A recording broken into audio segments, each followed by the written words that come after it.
A las 2:20 de la madrugada del 19 de febrero de 2006, una explosión ensordecedora desgarró el silencio de la noche en Coahuila.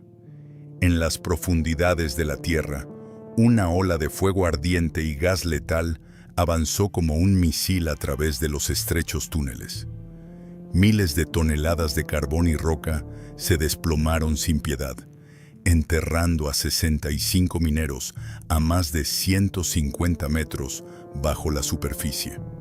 El mundo exterior tembló por un instante, y luego un silencio aterrador y sofocante lo cubrió todo. Pasta de Conchos no era una mina cualquiera.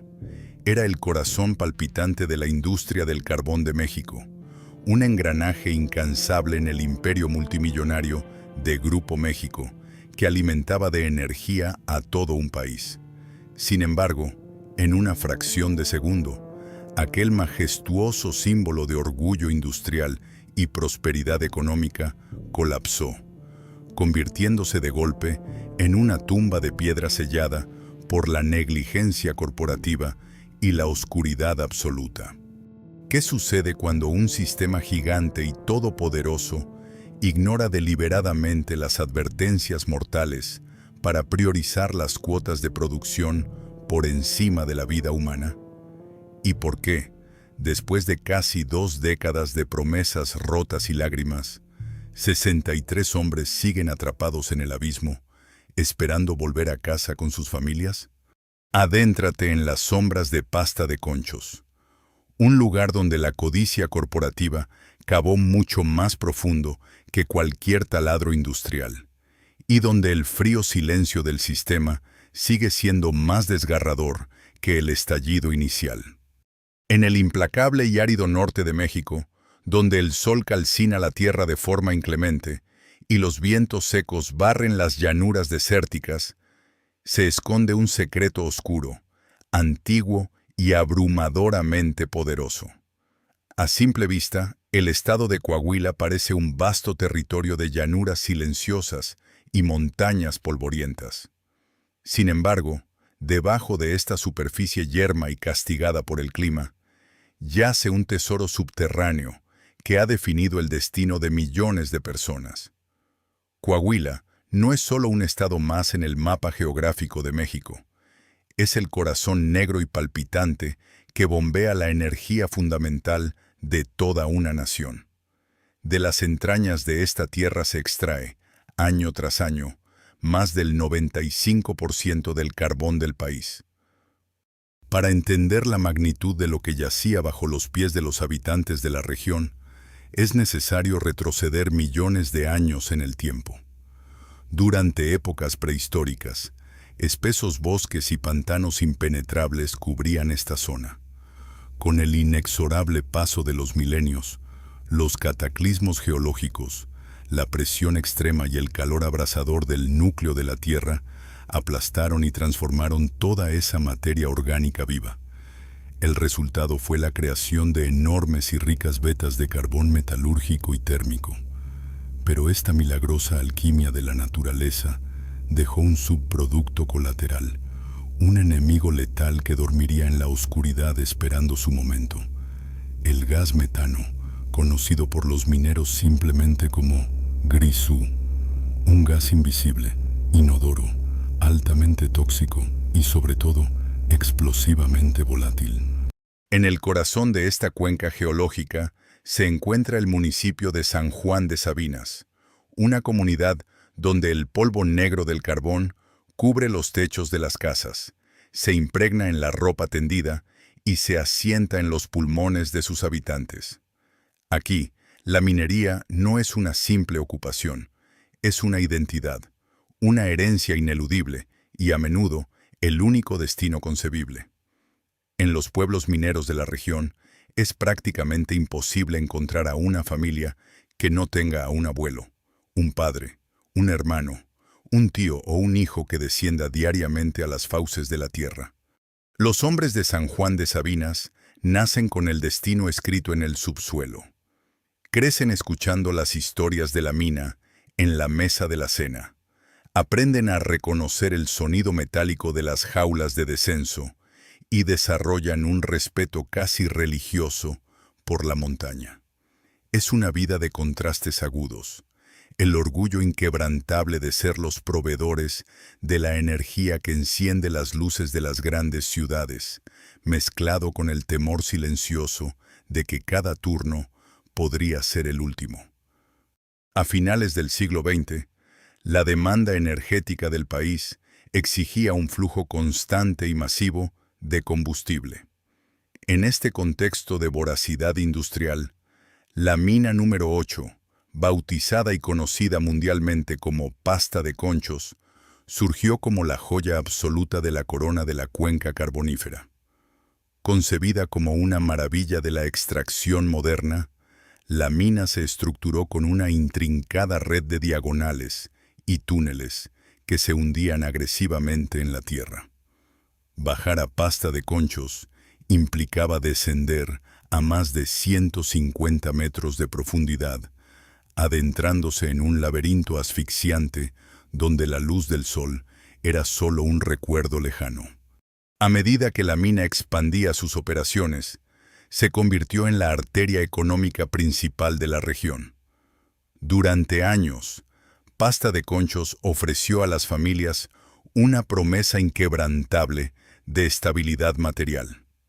Los pagos semanales permitían a los trabajadores poner comida caliente en la mesa, reemplazar las casas de madera por construcciones de ladrillo sólido y abrigar el sueño de enviar a sus hijos a la escuela para que, tal vez, pudieran escapar del ciclo generacional del carbón. La comunidad prosperaba, y las calles de San Juan de Sabinas latían al ritmo de los turnos de la mina. Sin embargo, esta prosperidad dorada estaba cimentada sobre una falla geológica que albergaba una sentencia de muerte implacable. A diferencia de otros yacimientos en la zona, la geología específica de Pasta de Conchos era excepcionalmente gaseosa. Sus ricas paredes de carbón negro sudaban metano a un ritmo aterradoramente constante. Cada vez que una máquina rozadora cortaba la veta, cada vez que la roca se fracturaba para liberar el mineral, se liberaban también volúmenes masivos de este gas mortal, acumulado durante eones en las entrañas de la tierra. La riqueza de la región era, en realidad, un pacto fáustico. La economía florecía sobre una bomba de tiempo geológica. Los mineros más veteranos lo sabían intuitivamente. Lo sentían en el aire pesado y rancio que respiraban en las profundidades. Lo veían en el polvo de carbón ultrafino que flotaba como una niebla espectral bajo la luz de sus lámparas de casco. Sabían que el enemigo invisible compartía el túnel con ellos cada día. Así, se forjó una rutina basada en la negación táctica y el coraje crudo. Los hombres de Pasta de Conchos cambiaban su sudor y sus años de vida por carbón, cruzando los dedos en cada descenso, rezando a sus santos patrones para que la montaña no decidiera cobrar su tributo de sangre, al menos no en su turno. La fundación estaba puesta. El reino del carbón había entregado su riqueza, pero el precio oculto estaba a punto de ser cobrado por un imperio industrial que no conocía la palabra suficiente. A medida que el siglo XXI despuntaba y la economía global se aceleraba, la sed de acero y electricidad en México alcanzó niveles sin precedentes. Para satisfacer este apetito insaciable, la industria minera necesitaba una eficiencia brutal. Es aquí donde entra en escena un titán corporativo, Grupo México, a través de su subsidiaria Industrial Minera México, IMSA.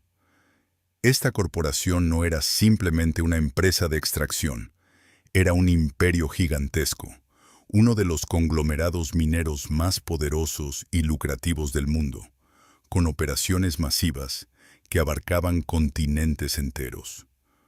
Cuando los altos ejecutivos de este imperio miraban hacia la árida región de Coahuila y fijaban sus ojos en Pasta de Conchos, No veían un pueblo polvoriento ni a una comunidad de familias unidas por el trabajo. Veían, pura y llanamente, una hoja de cálculo. Veían un activo estratégico fundamental, una pieza clave diseñada para alimentar de manera incesante los altos hornos y las plantas termoeléctricas que sostenían la modernidad del país. Bajo la dirección ferrencha del conglomerado, la mina número 8 sufrió una transformación radical. Dejó de ser una simple excavación en la tierra para convertirse en un leviatán mecánico, una maravilla de la ingeniería obsesionada con una sola métrica absoluta: el tonelaje. El ritmo de trabajo se volvió frenético, dictado por cuotas de producción que parecían aumentar con cada nuevo trimestre financiero. Pasta de Conchos nunca dormía.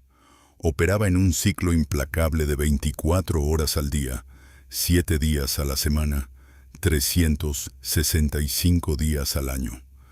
Las pesadas jaulas de acero subían y bajaban por los tiros principales sin cesar, vomitando toneladas de carbón brillante hacia la superficie y tragando a grupos frescos de hombres hacia la oscuridad en turnos agotadores.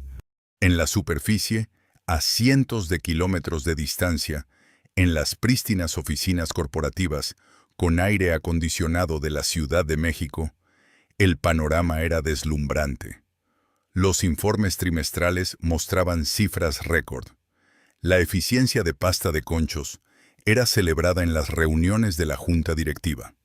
Los dividendos fluían generosamente hacia los bolsillos de los accionistas, y el valor de las acciones del conglomerado se disparaba en la bolsa de valores. El sistema funcionaba a la perfección. La mina era la prueba viviente del triunfo industrial, un motor perfectamente engrasado que generaba una riqueza astronómica. Era el clímax indiscutible del imperio, un momento de prosperidad comercial que cegaba a quienes tomaban las decisiones desde sus lejanos escritorios de caoba. Sin embargo, a 150 metros bajo la superficie, la realidad era brutalmente distinta, despojada de cualquier glamour corporativo. Para sostener esos números récord que adornaban las presentaciones financieras, la mina exigía un sacrificio humano diario y extremo. El interior de Pasta de Conchos era un infierno sensorial. El ruido era constante y ensordecedor, un estruendo mecánico que reverberaba violentamente contra las estrechas paredes de roca. Las enormes máquinas rozadoras, verdaderos monstruos de acero con dientes afilados, desgarraban agresivamente la veta de carbón, generando un chirrido agudo que taladraba los tímpanos de los trabajadores. Las interminables cintas transportadoras gemían bajo el peso del mineral recién arrancado, creando un traqueteo perpetuo que hacía vibrar el suelo bajo las pesadas botas de seguridad. En este ambiente claustrofóbico, el concepto del individuo se desvanecía. Los mineros, aquellos hombres orgullosos que habían heredado el oficio y la valentía de sus padres, fueron paulatinamente reducidos a meros engranajes biológicos dentro de una máquina industrial implacable. Su valor se medía exclusivamente por la cantidad de carbón que podían arrancar a la tierra antes de que terminara su jornada. Si un hombre se enfermaba, si sus pulmones cedían prematuramente, o si su espalda se quebraba bajo la presión física, había docenas esperando en la superficie, desesperados por tomar su lugar para alimentar a sus familias. El sistema los estandarizó, convirtiendo su sudor y su desgaste en simples variables de una fórmula de rentabilidad. El costo oculto de esta obsesión por la máxima producción comenzó a manifestarse en los cuerpos de los mineros. El aire en los frentes de trabajo se volvía cada vez más denso, caliente y viciado. El polvo de carbón, ultrafino e invasivo, flotaba como una niebla perpetua a pesar de los esfuerzos de los sistemas de ventilación. Se adhería al sudor de la piel, oscurecía los rostros, hasta dejarlos irreconocibles, y se infiltraba profundamente en los pulmones. Al final de cada turno, los hombres tosían una flema negra y espesa. Estaban crónicamente exhaustos. Sus músculos ardían por el esfuerzo de operar maquinaria pesada en espacios confinados, a menudo trabajando de rodillas o encorvados en túneles que apenas superaban el metro de altura. Pero la verdadera tensión, la que comenzaba a helar la sangre de los mineros más experimentados, no era solo el agotamiento, sino la presión incesante por avanzar más rápido. Cortar más carbón cada día significaba adentrarse con mayor agresividad en las zonas vírgenes de la falla geológica. La prisa corporativa empujaba los límites físicos del yacimiento. Había un miedo creciente, un nudo en el estómago que acompañaba a los mineros en cada descenso, mientras la máquina exigía ser alimentada. Pero las quejas y las inquietudes eran rápidamente silenciadas. El rugido incesante de los motores ahogaba los susurros de advertencia y las toses asfixiadas. El imperio exigía carbón, el país exigía energía, y la orden desde arriba era inquebrantable. La producción no se detiene por nada ni por nadie. El engranaje debía seguir girando, completamente sordo a la tormenta invisible que se gestaba en la oscuridad de las profundidades. A medida que las métricas de producción alcanzaban picos históricos que deslumbraban a los inversionistas en la capital, las entrañas de pasta de conchos comenzaban a enviar señales de auxilio desesperadas. Eran susurros oscuros en la piedra que presagiaban una catástrofe inminente. El interior de la mina no solo estaba cediendo físicamente ante la maquinaria devoradora, sino que su ecosistema subterráneo se estaba volviendo letal. El problema central e ineludible era el gas metano. En cualquier mina de carbón del mundo, el metano es un enemigo letal, pero conocido y manejable. Sin embargo, en pasta de conchos, los niveles de emanación superaban de manera salvaje cualquier norma de seguridad internacional. Para controlar a este asesino invisible e inodoro, se requería un sistema de ventilación impecable, gigantescos extractores y túneles de aire capaces de barrer el gas de las áreas de trabajo antes de que alcanzara concentraciones explosivas. Pero mantener un sistema de tal magnitud en condiciones óptimas era costoso, exigía mantenimiento constante, y lo más imperdonable para la corporación, requería detener las operaciones de extracción temporalmente. En la lógica financiera de Grupo México, apagar una máquina para limpiar un conducto de ventilación era considerado una pérdida inaceptable. Como resultado, el mantenimiento pasó a ser una ficción en los manuales de la empresa. Las bitácoras de los trabajadores y los reportes de los supervisores de turno inferior comenzaron a registrar anomalías aterradoras semana tras semana. Los ventiladores principales fallaban o funcionaban a una fracción minúscula de su capacidad real. En lo profundo de las galerías, donde el aire debía fluir de forma constante y vigorosa, el ambiente se tornaba asfixiante, caliente y peligrosamente estancado. Los mineros reportaban dolores de cabeza punzantes, mareos repentinos y una sensación opresiva en el pecho, síntomas clásicos y mortales de un aire enrarecido y sin oxígeno. Los mineros no eran ignorantes ante su propia sentencia de muerte. Conocían la diferencia entre el riesgo normal de la minería y una negligencia suicida. Muchos intentaron alzar la voz. Delegados sindicales de base y trabajadores experimentados con décadas bajo tierra exigieron reparaciones inmediatas, advirtiendo a gritos a sus superiores que los túneles inferiores se habían convertido en una bomba de tiempo. La respuesta de la gerencia fue un muro de hielo, seguido de amenazas directas. En una región donde el empleo era escaso y las familias dependían absolutamente del cheque semanal de la mina, el miedo al despido era un arma de control formidable. A los trabajadores que insistían demasiado se les presentaba un ultimátum brutal: firmar documentos eximiendo a la empresa de cualquier responsabilidad sobre sus condiciones de salud, o recoger sus herramientas y no volver jamás. Si no quieres entrar, hay 100 hombres afuera esperando tomar tu puesto. Era la fría letanía que resonaba en las oficinas de Recur. SOS Humanos. La tensión estructural y humana alcanzó su punto de inflexión crítico.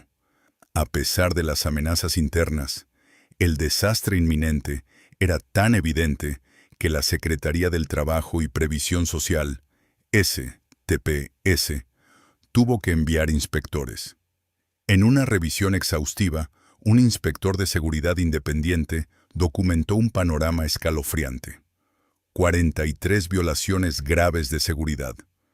El reporte oficial detallaba equipos eléctricos con cables pelados que generaban chispas al desnudo, techos fracturados sin soporte hidráulico adecuado, falta absoluta de medidores de gas operativos y un sistema de ventilación colapsado. Era una alerta de nivel rojo, un dictamen burocrático innegable que exigía la clausura inmediata de múltiples áreas de la mina hasta que se corrigieran las fallas mortales. El inspector, cumpliendo con su deber, entregó el informe definitivo directamente a la alta dirección de Pasta de Conchos. El documento, que llevaba impreso el destino inminente de cientos de hombres, fue recibido por las manos limpias de un ejecutivo en una oficina amplia, prístina y con aire acondicionado. Tras una breve mirada a las 43 exigencias, no se emitió ninguna orden de evacuación por los radios. No sonó ninguna sirena para detener las máquinas rozadoras. En un acto de desprecio absoluto por la vida humana, el reporte fue simplemente doblado, archivado y arrojado al fondo de un oscuro cajón de escritorio, sepultado bajo el peso abrumador de la ambición corporativa. El eco sordo de ese cajón, al cerrarse, selló irremediablemente el destino de 65 hombres.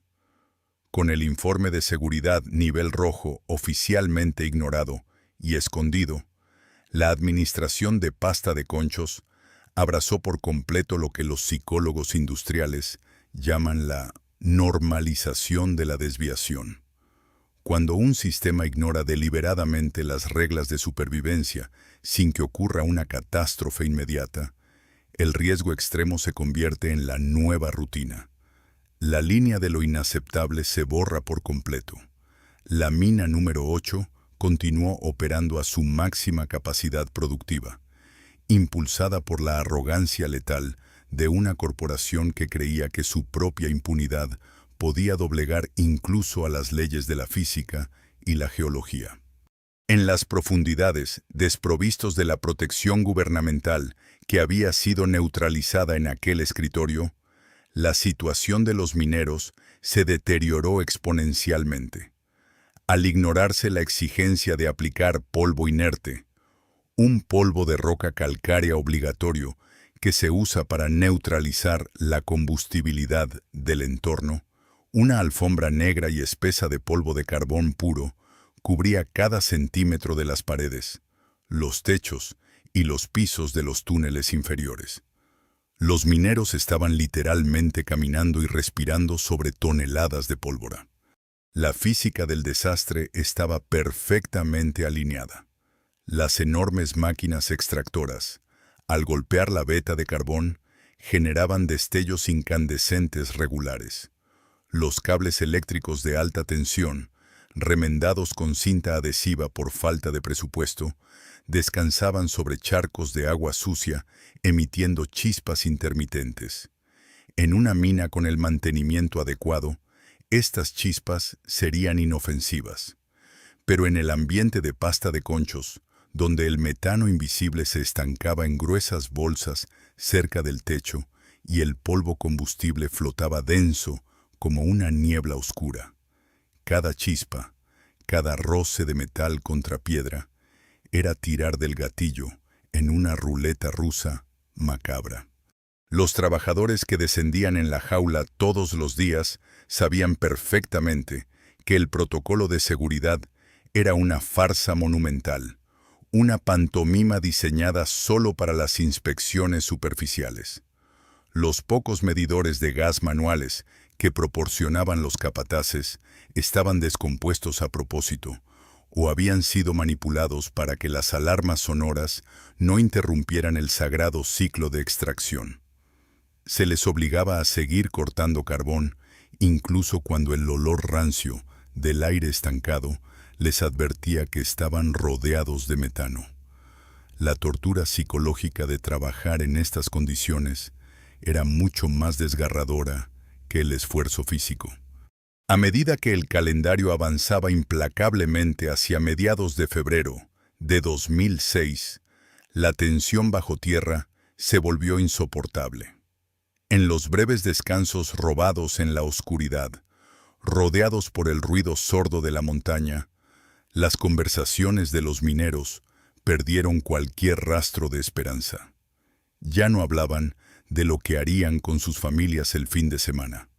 Hablaban en susurros nerviosos sobre cómo la Diagonal 15 olía a muerte y sobre cómo la ventilación en los niveles más profundos simplemente había dejado de existir. Bajaban en el elevador con los ojos clavados en el suelo, persignándose con un fervor desesperado, sabiendo que estaban entrando por su propio pie a una trampa diseñada por hombres de traje que jamás habían pisado el carbón. La montaña había soportado todo lo que podía. Había enviado decenas de advertencias a través de cables rotos, aire viciado y documentos oficiales. Pero el sistema había desactivado voluntariamente todas sus propias alarmas, eligiendo una ceguera voluntaria frente a la colosal bomba química que latía en el subsuelo. En este punto de no retorno, ya no era una cuestión técnica de si la mina iba a colapsar, sino una tragedia matemática. ¿Qué grupo de padres, hijos y hermanos tendría la maldita desgracia de estar en las profundidades de la Tierra cuando el reloj marcara el final absoluto de la cuenta regresiva? La noche del 18 de febrero de 2006 descendió sobre San Juan de Sabinas con la frialdad áspera típica del invierno en el desierto coahuilense. Mientras la mayor parte del país se preparaba para dormir, ajena a los engranajes industriales, en las inmediaciones de la mina Pasta de Conchos, la actividad bullía bajo la dura luz de los reflectores de halógeno. Era la hora del cambio de guardia, un ritual incesante que marcaba el pulso vital de toda la comunidad. En este preciso instante geográfico y temporal, el destino trazó una línea invisible pero absoluta entre la vida y la muerte. Hacia las 10 de la noche, la pesada jaula de acero emergió de las profundidades, trayendo consigo a los hombres del segundo turno. Salieron arrastrando los pies, con los rostros ennegrecidos por el polvo y los hombros encorvados tras 8 horas de labor extenuante en la penumbra. Tosían pesadamente mientras se quitaban los pesados cascos y entregaban sus lámparas de batería en la sala de equipos. Bromeaban a medias, anhelando una ducha caliente y el descanso de sus camas. Ninguno de ellos lo sabía en ese momento, pero acababan de ganar la lotería más grande y silenciosa de sus vidas. Al poner un pie fuera del complejo minero y subir a los autobuses de regreso, estos hombres habían escapado de la aniquilación total por un margen de apenas unas pocas horas. En dirección opuesta, caminando con paso firme hacia las fauces de la montaña, venían los hombres del tercer turno. Eran 65 mineros. Entre ellos había contrastes desgarradores.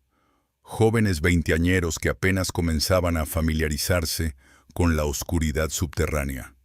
Padres de familia con bebés recién nacidos que dependían de su salario. y veteranos curtidos que llevaban décadas respirando carbón. Hombres que conocían cada grieta de esos túneles como las líneas de sus propias manos curtidas. Antes de salir de sus hogares aquella noche, la rutina había sido idéntica a la de cualquier otra velada. Cenas rápidas compartidas en mesas pequeñas, loncheras empacadas por sus esposas o madres con burritos y gruesos termos de café negro, besos apresurados en la puerta y la clásica promesa lanzada al viento sin pensar: nos vemos en la mañana. Fue una normalidad cruel. Nadie pronunció un adiós definitivo. Ningún abrazo duró más de lo habitual, porque absolutamente nadie imaginaba que el humilde umbral de sus casas sería el último lugar donde conocerían la luz de las estrellas. En la entrada del tiro principal, el ambiente era una mezcla de camaradería obrera y estoicismo. Los 65 hombres respondieron al pase de lista rutinario. Se ajustaron los pesados cinturones de seguridad, encendieron las luces de sus cascos y se agruparon frente al oscuro foso del elevador. Las puertas de rejilla metálica se cerraron con un estallido metálico que resonó en el aire frío de la noche. Luego, la jaula comenzó su caída de 150 metros hacia el abismo. El viaje hacia el fondo era una transición sensorial drástica.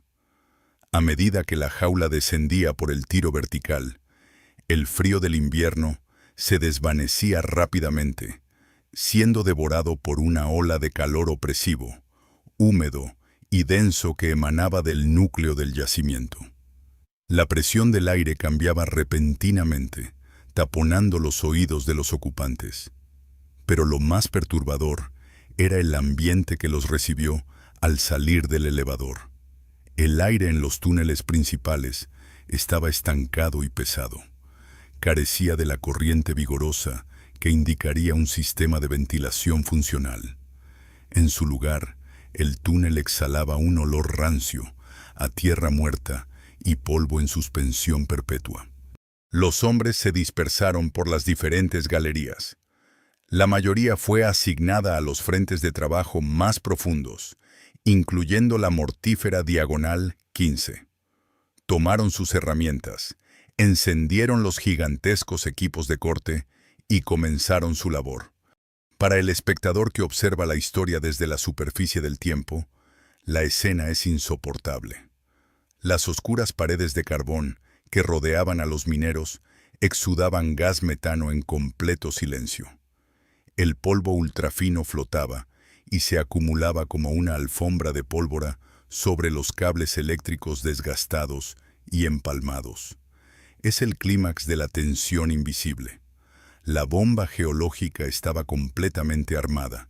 El temporizador avanzaba implacablemente hacia el cero, y sin embargo, aquellos hombres, ajenos a su destino, solo intentaban ganarse el pan con el sudor de su frente. Pasó la medianoche. El calendario cambió oficialmente al 19 de febrero. En la oscuridad claustrofóbica, el sonido rítmico de los picos metálicos, el rugido monstruoso de las rozadoras y el chirrido de las bandas transportadoras creaban una cacofonía ensordecedora. Trabajaban con diligencia, iluminados solo por los estrechos haces de luz de sus cascos, sin sentir el gas letal que se aglomeraba en grandes bolsas sobre sus cabezas. Eran las 2 de la madrugada. El tercer turno continuaba su jornada con la inocencia trágica de quienes caminan a ciegas hacia el matadero. Faltaban apenas 20 minutos para que el mundo, tal y como lo conocían, dejara de existir.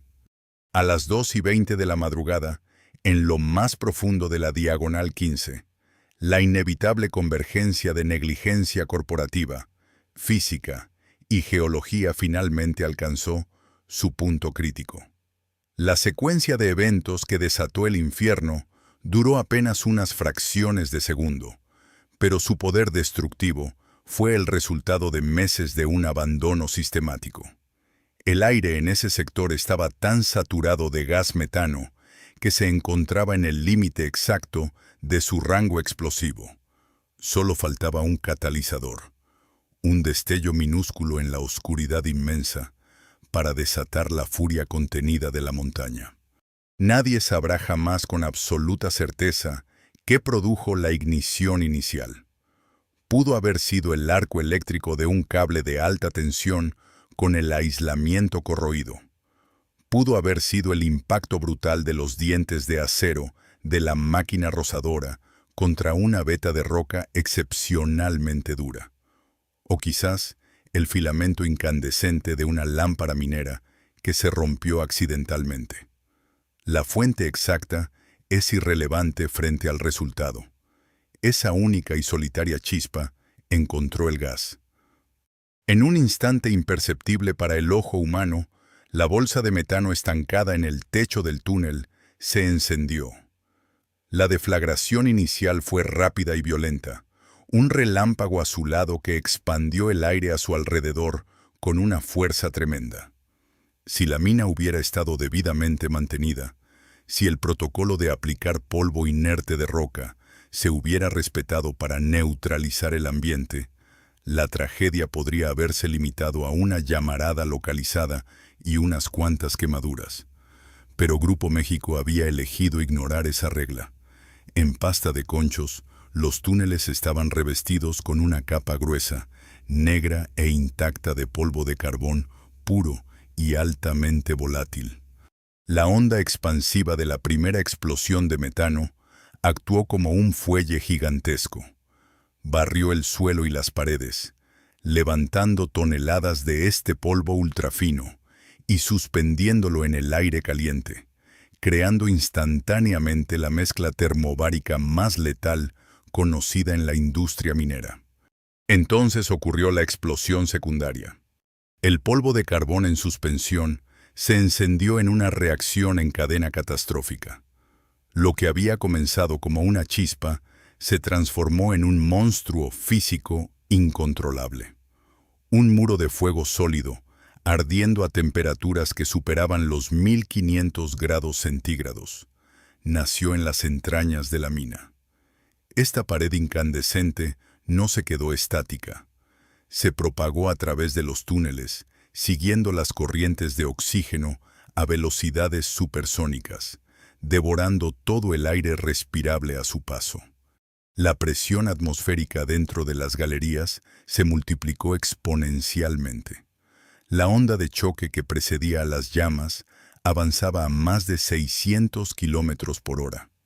Esta fuerza invisible e imparable convirtió la mina en el cañón de un arma gigantesca. Vigas de acero sólido en forma de I, diseñadas para sostener toneladas de roca, se doblaron y se retorcieron como si fueran alambres de aluminio. Las pesadas cintas transportadoras fueron arrancadas de sus anclajes y lanzadas por el aire, mientras la roca del techo, fracturada por la onda sónica, comenzaba a desplomarse en bloques del tamaño de automóviles pequeños. Para los 65 mineros del tercer turno, no hubo tiempo para procesar el terror, ni para emitir un grito de auxilio, ni para intentar huir. El evento fue de una rapidez apocalíptica. Aquellos que se encontraban en el epicentro de la Diagonal 15 enfrentaron una aniquilación instantánea frente al muro de fuego. Otros, en galerías adyacentes, fueron golpeados por la brutal onda de choque que destrozó sus órganos internos antes de que la oscuridad se desplomara sobre ellos. En menos de 5 segundos, la maravilla de la ingeniería minera se había convertido en un infierno de presión, fuego y metralla de roca voladora, arrasando con cualquier rastro de vida humana en los niveles inferiores. Y entonces, tan abruptamente como había comenzado, la furia titánica se apagó. El fuego colosal, habiendo devorado hasta la última molécula de oxígeno disponible en los túneles confinados, se asfixió a sí mismo. La onda de choque se disipó contra las paredes ciegas de la montaña. El estruendo ensordecedor de la explosión y el acero desgarrado fue reemplazado instantáneamente por un silencio denso, absoluto y aterrador. Era la quietud de una tumba. Las luces se habían extinguido por completo, sumiendo las galerías supervivientes en una negrura impenetrable. Pero aunque el fuego había muerto, dejó atrás a su asesino más silencioso y eficiente, el monóxido de carbono, CO.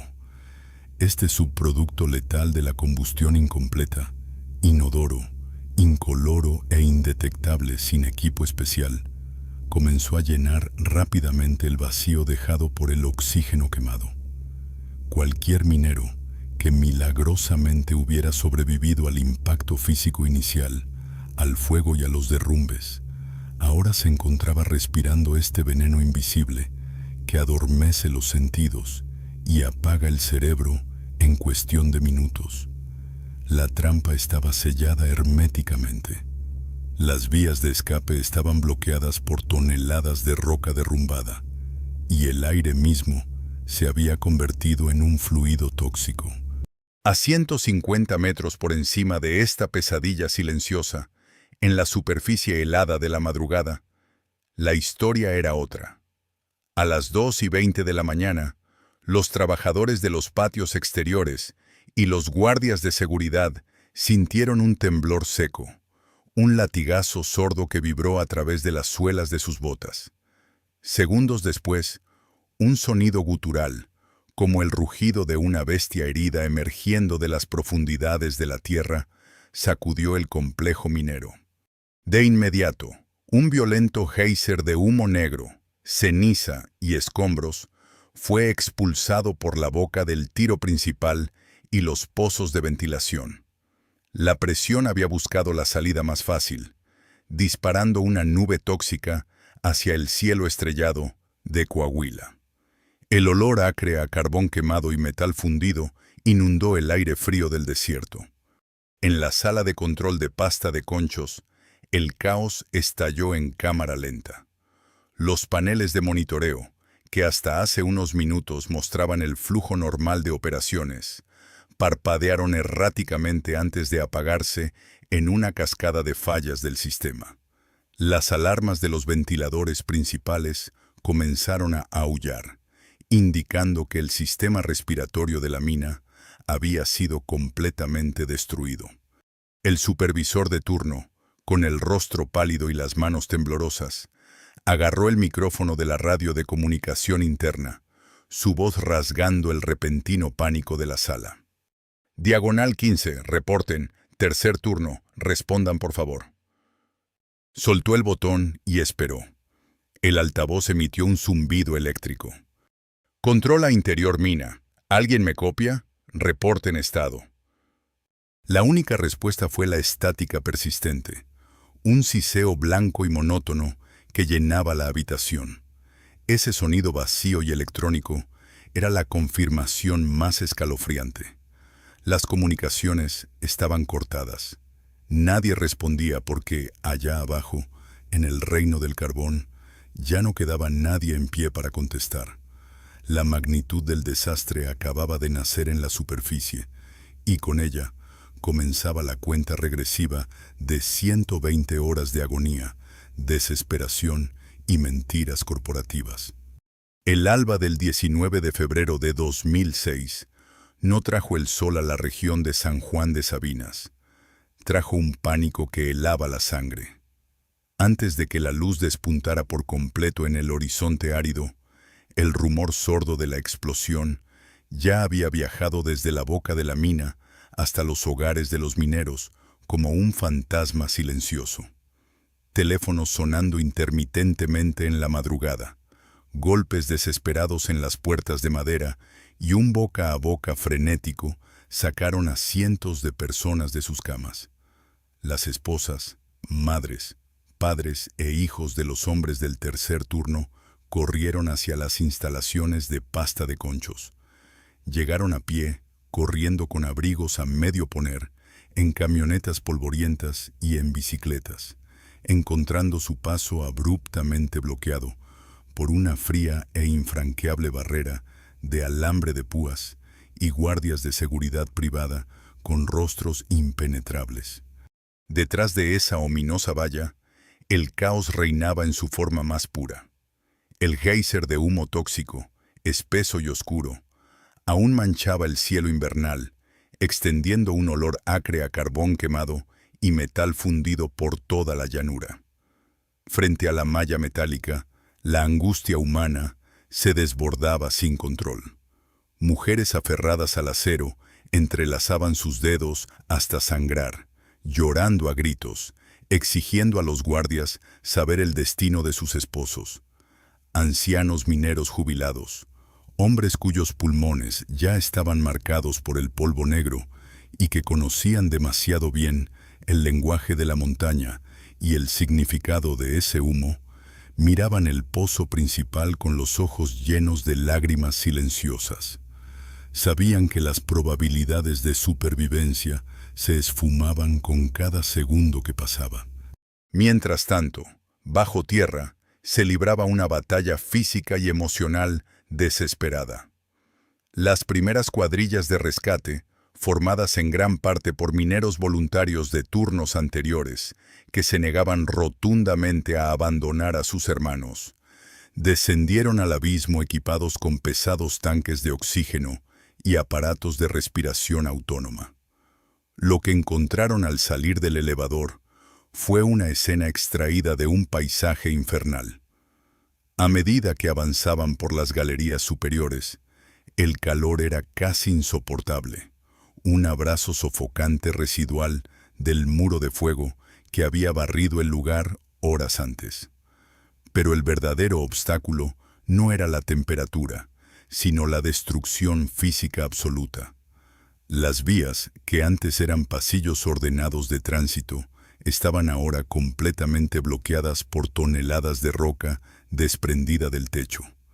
Vigas de acero retorcidas formaban una maraña impenetrable, como costillas rotas de un monstruo gigante, y la maquinaria pesada yacía volcada y destrozada. Peor aún que los escombros era el enemigo invisible que los acechaba. Los medidores portátiles de gas de los rescatistas pitaban de manera histérica en la oscuridad, marcando concentraciones letales de monóxido de carbono. Avanzar significaba arriesgar sus propias vidas a cada paso en un terreno sumamente inestable. Retiraban escombros con las manos desnudas, rompiéndose los guantes y sangrando, arrastrándose por huecos claustrofóbicos que amenazaban con colapsar sobre ellos. Gritaban los nombres de sus compañeros hacia la oscuridad profunda, golpeando tuberías de metal con la esperanza de escuchar un golpe de respuesta, una mínima señal de vida. Pero la montaña permanecía sorda. Solo encontraron el eco vacío de sus propias voces rebotando en la piedra. En la superficie, Grupo México manejaba la crisis inminente con una torpeza que rozaba la crueldad.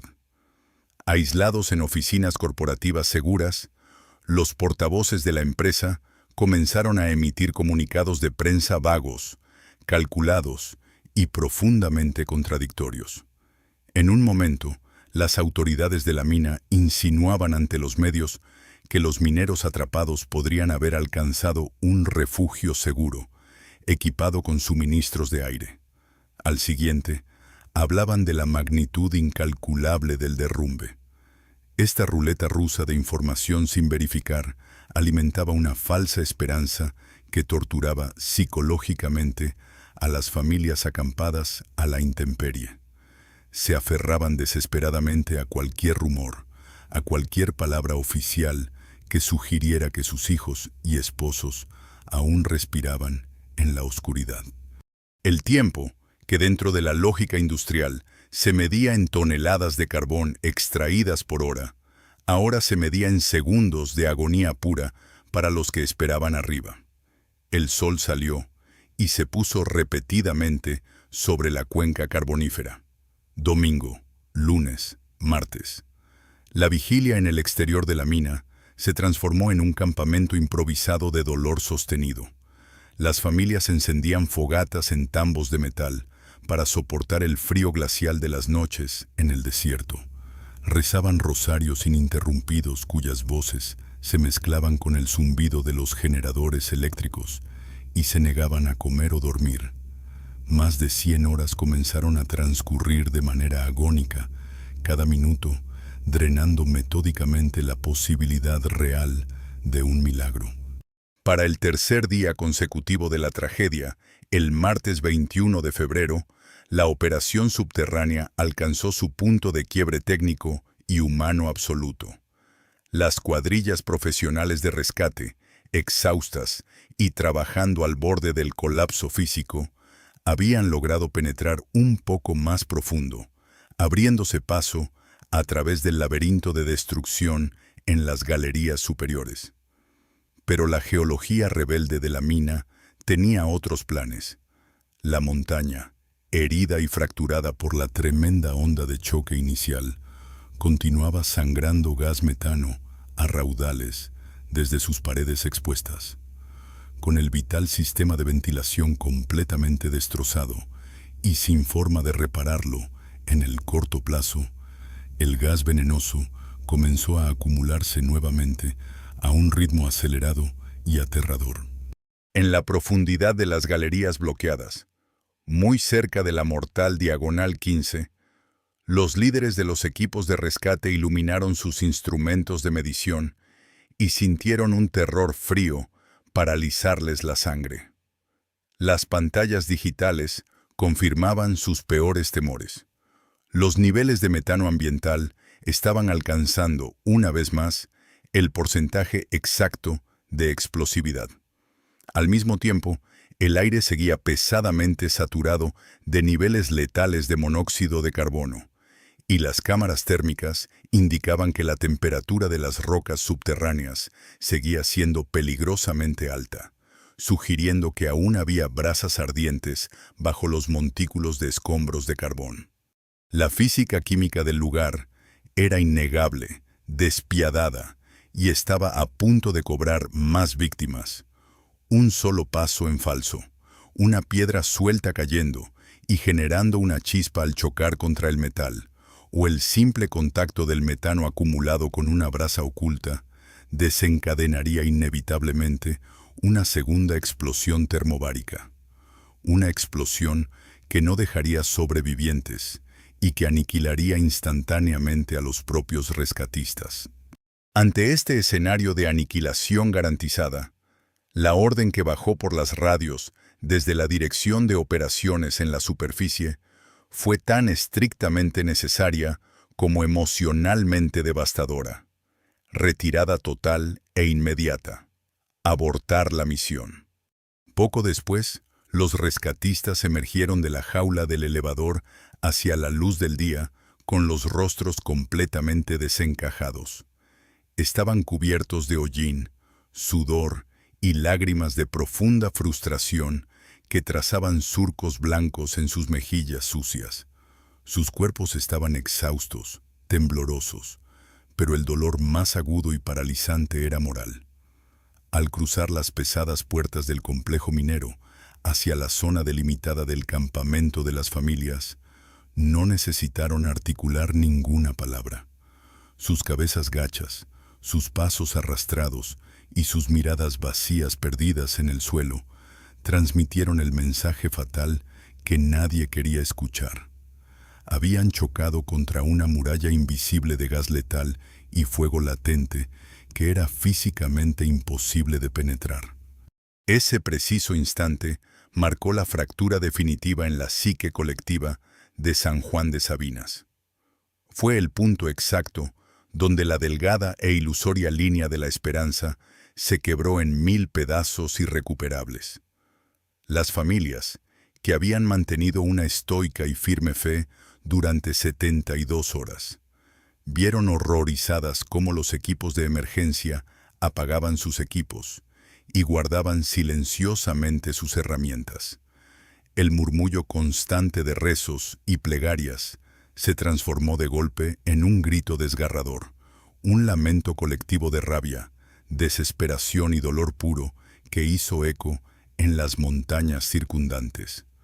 La narrativa del rescate heroico acababa de morir, asfixiada por la implacable realidad de las leyes químicas y la destrucción estructural. Las autoridades reconocieron en voz baja entre ellos que el ambiente subterráneo era ya incompatible con la vida humana. La transición de la esperanza a la desesperación absoluta estaba completa.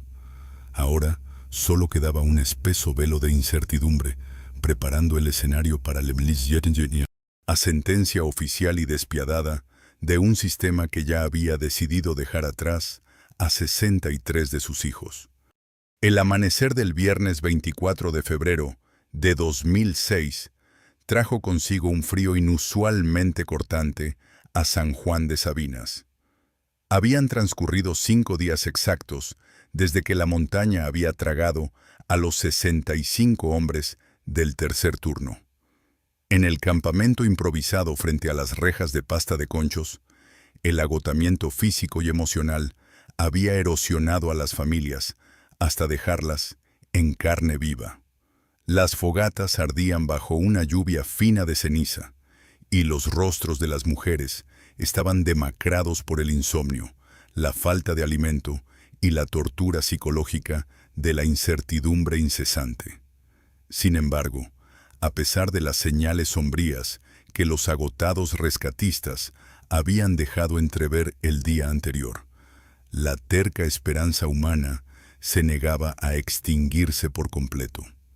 Las madres todavía apretaban contra sus pechos las fotografías enmarcadas de sus hijos, y las esposas seguían murmurando oraciones desesperadas con los labios agrietados por el viento. Pero a cientos de kilómetros de allí, en los despachos limpios y climatizados de la capital del país y en las altas oficinas administrativas de Grupo México, la perspectiva era diametralmente opuesta. La tragedia de los mineros ya no se abordaba como una operación de salvamento a contrarreloj. Para los altos ejecutivos del imperio minero y los burócratas del gobierno federal, la situación se había metamorfoseado en una crisis de relaciones públicas y contabilidad de daños que amenazaba con desestabilizar el valor de las acciones del conglomerado en la bolsa de valores. Las lecturas técnicas que indicaban altas concentraciones de metano y monóxido de carbono, junto con el riesgo de una segunda explosión, proporcionaron la justificación perfecta e irrefutable que la corporación necesitaba para detener la hemorragia financiera y cerrar el caso para siempre. La maquinaria institucional se puso en movimiento con una eficiencia clínica, carente de cualquier rastro de empatía. Los portavoces de la empresa, fuertemente respaldados por las máximas autoridades de la Secretaría del Trabajo Gubernamental, se pararon frente a los micrófonos y las cámaras de televisión de los medios nacionales. Sus rostros estaban serenos, sus trajes impecables, contrastando violentamente con la mugre, el llanto y la desesperación de quienes esperaban a las puertas de la mina. Con un lenguaje burocrático estéril y una frialdad administrativa que heló la sangre de todo un país, pronunciaron el veredicto definitivo.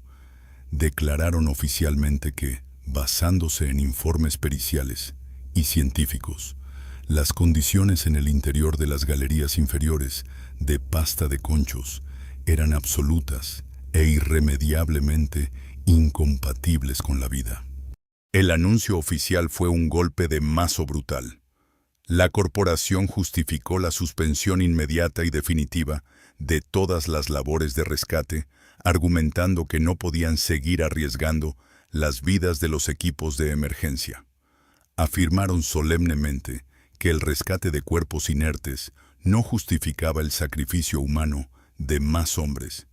Fue una decisión fríamente calculada bajo el escudo inatacable de la seguridad, una palabra que sonaba a burla macabra viniendo de la misma empresa que apenas una semana atrás había ignorado deliberadamente las 43 violaciones mortales de seguridad que causaron la catástrofe en primer lugar.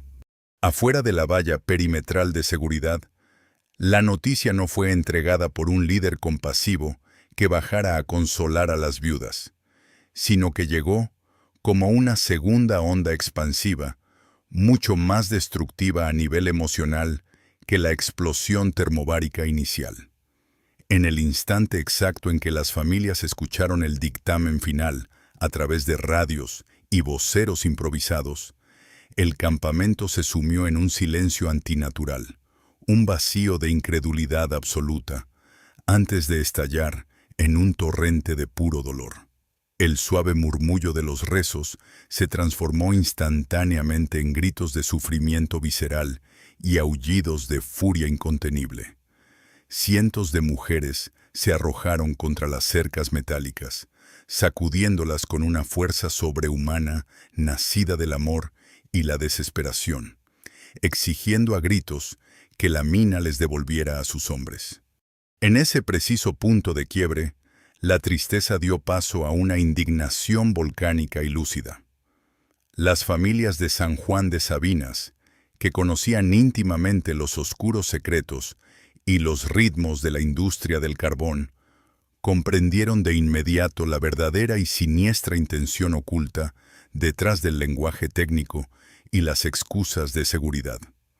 Abandonar la operación de búsqueda y declarar la mina como territorio perdido no era simplemente una medida de precaución para proteger a los vivos. Era, de hecho, la estrategia legal y logística más brillante y eficaz para enterrar las evidencias incriminatorias. Sacar los cuerpos de los mineros a la superficie habría significado someterlos a estrictas autopsias forenses independientes. Esas autopsias habrían revelado la verdad más temida por los directivos de Grupo México: determinar cuántos hombres murieron instantáneamente calcinados o aplastados en la detonación y cuántos, horriblemente, habían logrado sobrevivir a la explosión inicial solo para agonizar en la más densa oscuridad, asfixiándose lentamente por el monóxido de carbono, mientras esperaban durante horas una ayuda que jamás iba a llegar. La orden de clausura se ejecutó de manera metódica e inapelable. Los ingenieros de la compañía, fuertemente escoltados por batallones de las fuerzas de seguridad pública y privada para protegerlos de la justificada ira de la multitud, comenzaron el proceso administrativo y físico para aislar el complejo. Las imponentes instalaciones de la mina número 8, que alguna vez fueron las fauces victoriosas de un imperio próspero, se silenciaron. La maquinaria pesada de rescate fue retirada lentamente del lugar, como un ejército que abandona en deshonra el campo de batalla. Pasta de Conchos dejó de ser considerado un sitio de desastre industrial en curso para transformarse, oficialmente, con la firma y el aval implícito de las instituciones del Estado, en una gigantesca fosa común clandestina avalada por la ley. Para las viudas, las madres desgarradas y los hijos huérfanos, que miraban impotentes cómo las autoridades les daban la espalda detrás de escudos antidisturbios, esta fue la traición final. En ese momento de total abandono, comprendieron que los 63 mineros atrapados habían sufrido 2 muertes distintas y devastadoras. La primera había sido una muerte física, brutal y ardiente, provocada por la fuerza bruta de la geología y la negligencia corporativa. Pero la segunda muerte fue institucional, silenciosa, premeditada y muchísimo más cruel. La negación deliberada del derecho humano más elemental y sagrado a recibir una sepultura digna y permitir el duelo de los que se quedan. El sistema gigantesco los había estandarizado, consumido y exprimido en vida para asegurar la prosperidad de una nación. Y ahora, con la misma fría indiferencia matemática, los desechaba en la oscuridad de la muerte, tachándolos como un simple pasivo financiero demasiado complejo y costoso de recuperar. tras la brutal declaración gubernamental y corporativa que sentenció a los mineros a la oscuridad perpetua, las pesadas puertas de hierro, de pasta de conchos, se cerraron, sellando físicamente el abismo. Sin embargo, ante una presión mediática asfixiante y las protestas incansables de las familias que amenazaban con desbordarse, Grupo México se vio obligado a realizar un esfuerzo de recuperación. Fue una operación lánguida, extremadamente calculada y estrictamente limitada a las galerías más superficiales y menos peligrosas. Meses después de la explosión inicial, entre junio de 2006 y enero de 2007, los equipos de rescate lograron extraer los restos de únicamente 2 mineros, Felipe de Jesús Torres Reina y Tomás Martínez Carmona. Sus cuerpos fueron entregados a sus familias en ataúdes rígidamente sellados, proporcionando un cierre amargo pero tangible para 2 hogares. Pero allí, en esa mínima concesión mediática, se detuvo de golpe todo esfuerzo humano e institucional, argumentando nuevamente riesgos geológicos o insuperables y altos costos financieros. La recuperación fue cancelada de manera definitiva. Para los otros 63 hombres atrapados en los niveles inferiores, el veredicto fue inquebrantable. La montaña se convirtió oficialmente, y con el aval silencioso del Estado, en una inmensa tumba masiva.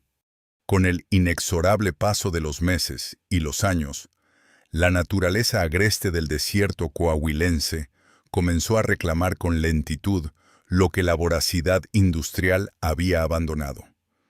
El contraste visual era poético y a la vez profundamente desgarrador.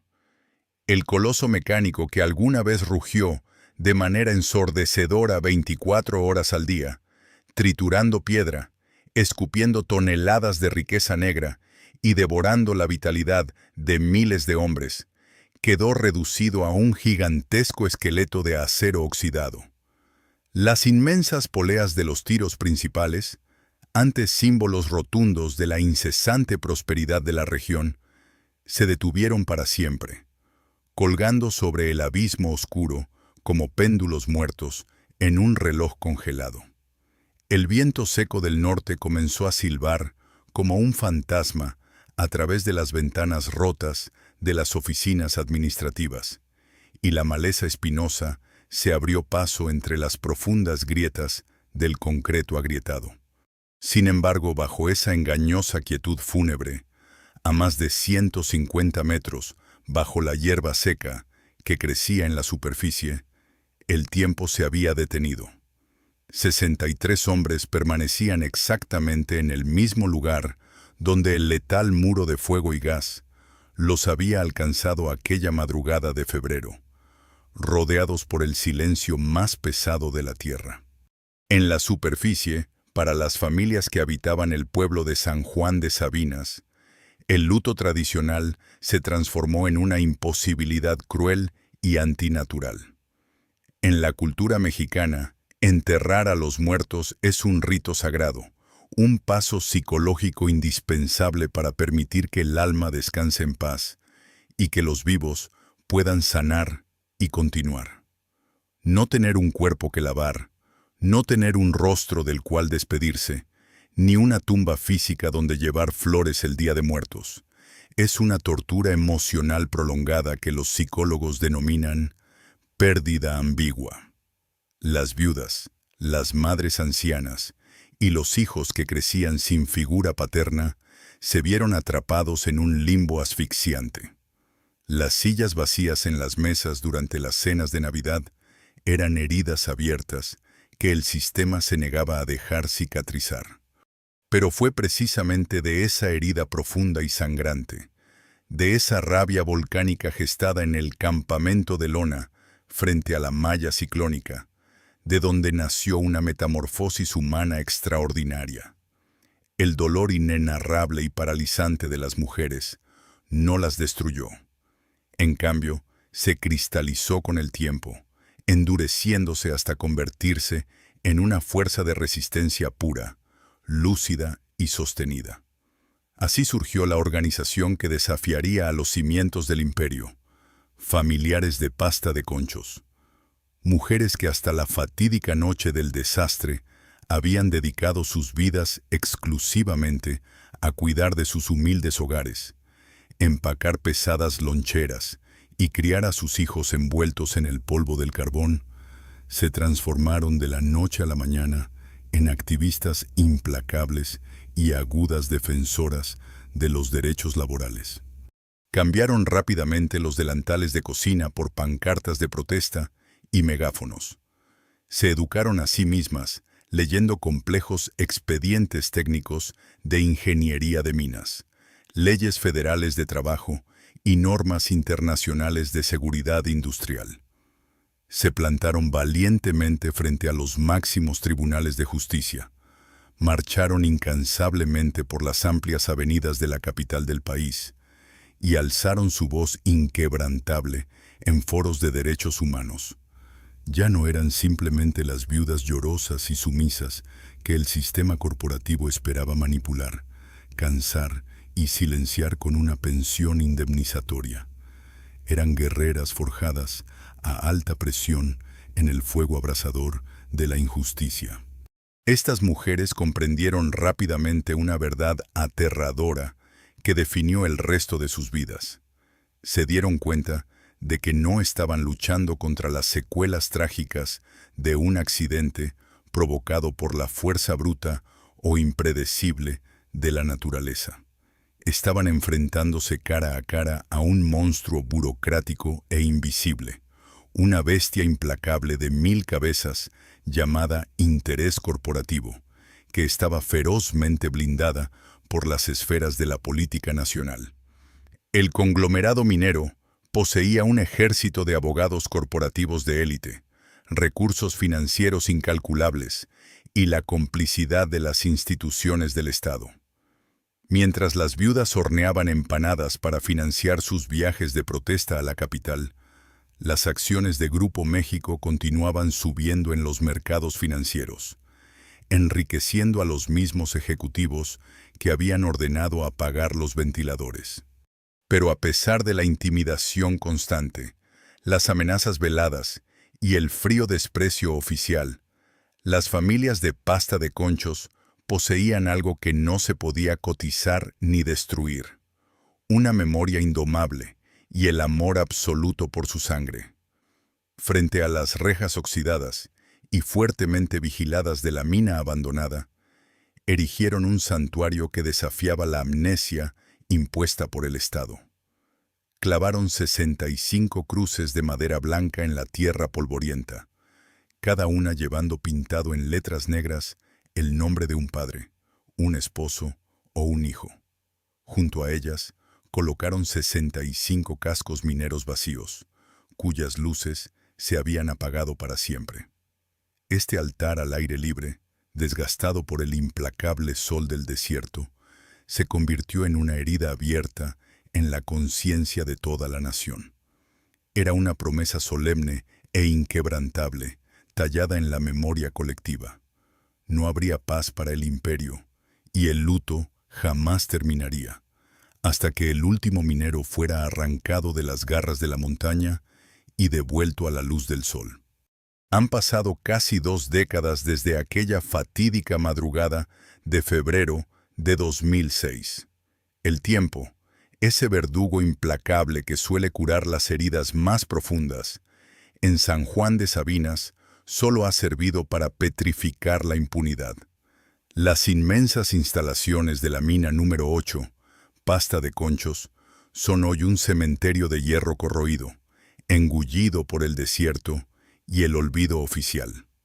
Sin embargo, en los tribunales de justicia y en los fríos pasillos del poder corporativo, el verdadero legado de esta tragedia se ha escrito de manera indeleble con la tinta de la injusticia sistemática.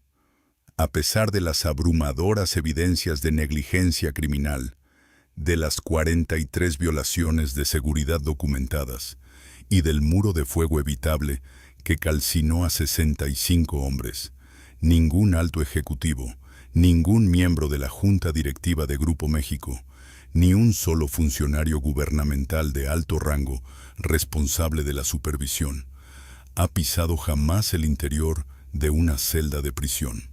La balanza de la justicia demostró estar grotescamente desequilibrada.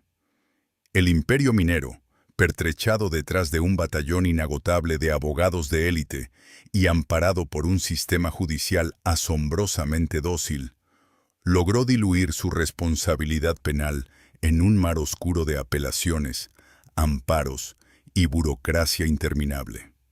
Las multas impuestas a la corporación, si bien podían sonar escandalosas para un ciudadano común, representaban apenas una fracción minúscula de las ganancias que la empresa generaba en un solo día de operaciones a nivel global. El mensaje del sistema fue escalofriante, brutal y cristalino. En el gran esquema del desarrollo industrial, la vida de un minero es catalogada como un simple daño colateral presupuestado, un costo operativo menor que puede ser absorbido y desechado sin alterar jamás la marcha triunfal del capital. Pero el silencio oficial y la arrogancia corporativa chocaron de frente contra la inquebrantable resistencia de las mujeres que formaron familiares de pasta de conchos. Durante años, estas viudas y madres sostuvieron un asedio moral implacable contra el Estado mexicano y el conglomerado minero. Se convirtieron en la mala conciencia perpetua de un país obsesionado con el progreso macroeconómico. Cada aniversario de la explosión, sus voces resonaban en la capital exigiendo lo imposible, el rescate de los restos de sus seres queridos.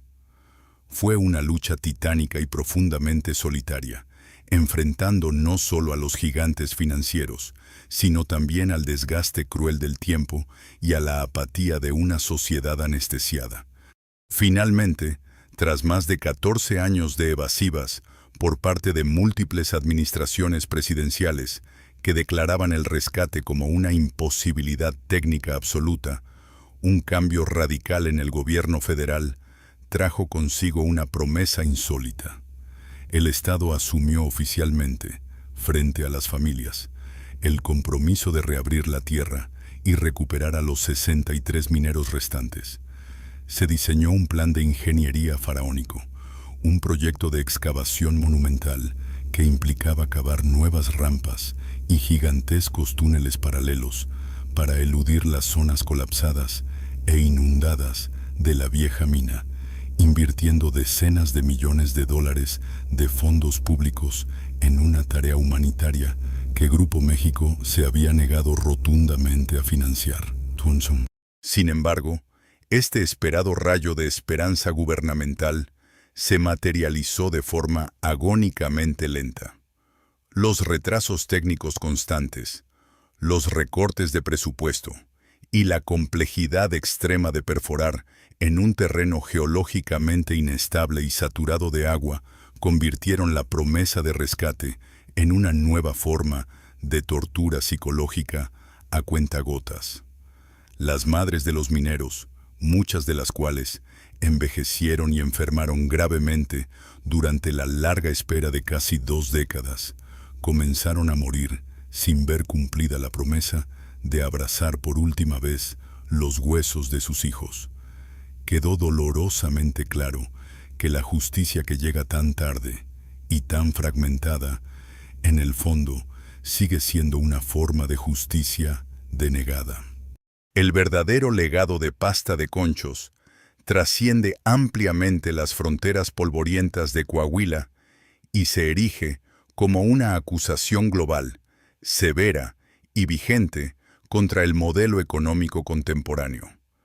La mina no colapsó por un acto impredecible de Dios, ni por un capricho ciego de la naturaleza subterránea. Colapsó por una decisión matemática perfectamente consciente. Cayó porque un sistema corporativo diseñado exclusivamente para maximizar el lucro calculó, a sangre fría, que era más rentable ignorar las alarmas mortales de gas metano que detener la maquinaria de extracción. Pasta de Conchos nos obliga a mirar de frente al abismo moral de la industrialización moderna y a hacernos una pregunta que hiela la sangre. ¿Cuál es el precio real y oculto de la comodidad que damos por sentada? Cada kilovatio de electricidad que iluminó las ciudades de México, cada tonelada de acero forjada con el carbón extraído de ese infierno, lleva impregnado el costo invisible de la sangre humana. Hoy en día, la legislación minera en papel puede parecer mucho más estricta, y los discursos vacíos de responsabilidad social inundan los relucientes informes anuales de las corporaciones. Pero la cicatriz en la tierra de San Juan de Sabinas permanece abierta y supurante. Pasta de Conchos dejó de ser simplemente el nombre de un yacimiento para convertirse en el sinónimo universal de la codicia letal. Un eco doloroso que advierte que, mientras el mundo siga midiendo el éxito en toneladas y dividendos, siempre habrá hombres condenados a pagar con sus vidas en la oscuridad para mantener encendidas las luces del Lenigentul, os que están arriba. El viento del desierto de Coahuila sigue soplando incesantemente sobre los restos oxidados de Pasta de Conchos. A simple vista, es solo otra ruina industrial, un enorme esqueleto de acero devorado por el implacable paso del tiempo y la maleza. Pero si guardas silencio y escuchas con detenimiento, este lugar te cuenta la historia más oscura del progreso humano. A 150 metros bajo la tierra que pisamos, 63 hombres siguen allí, exactamente en el mismo lugar donde el fuego y la codicia corporativa detuvieron sus relojes para siempre aquella madrugada de invierno. La tragedia de Pasta de Conchos no es simplemente el relato de un accidente geológico inevitable provocado por una acumulación de gas metano. Es ante todo la autopsia detallada de un sistema económico que normalizó lo inaceptable. Es el retrato fiel de un imperio minero que aprendió a cotizar el carbón a precios récord en la bolsa de valores, pero que jamás tuvo la decencia de calcular el valor incalculable de la vida humana, ni el peso moral de abandonar a un padre, a un hijo o a un hermano en la más densa oscuridad para proteger un margen de rentabilidad. Las grandes corporaciones pueden verter concreto para sellar sus minas. Los tribunales pueden archivar los expedientes incómodos bajo la alfombra de la burocracia, pero la tierra no olvida. Y las valientes viudas que se quedaron en la superficie, sosteniendo cascos vacíos y cruces de madera blanca durante casi 2 décadas, nos han enseñado que la memoria es el único fuego que la impunidad del sistema no puede extinguir.